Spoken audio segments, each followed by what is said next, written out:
This is for Modular 2 response this week. And just to let you know, Glenn and Luther, we cannot open up your video posting this week. I also put a note in your posting just to let you know. With that said, good afternoon, Todd. I really liked how you related Erik Erikson's fifth stage of identity versus identity diffusion or confusion, and the Chickling stages of psychosocial development, and how you use the football players as Meredith College to reinforce stage 5, and also your role at Meredith College. I do have a question for you because I was originally going to be doing my report on Marsh's theory last week as map 1, which I changed in the middle of the stream for different reasons. But anyway, this theory, which was using Erik's focus on the roles of crisis and identity development in young adults, specifically the identity versus identity diffusion stage. He believed that there was 2 critical variables in individual identity formation: crisis and commitment. And I was wondering if you apply James Marsh's framework of ego identity when talking with students, especially the football players that seemed like that they were struggling with their identity or asking them the question of who am I.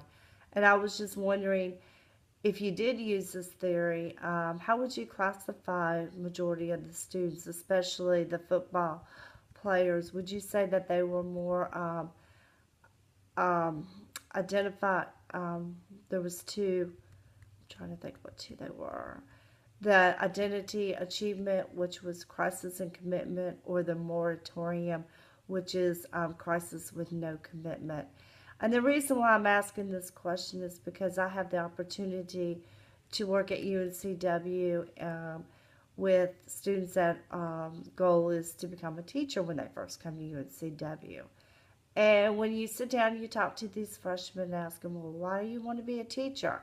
And a lot of them come up with different reasons, and majority of them is, well, because they had a teacher that made a huge impact on their lives, or they have a family member that is in the education field and they're teachers and they want to be a teacher and be a positive role model for the next generation of students.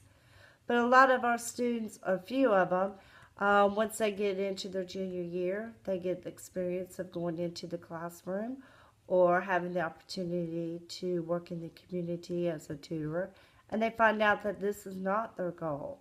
So their identity has changed now.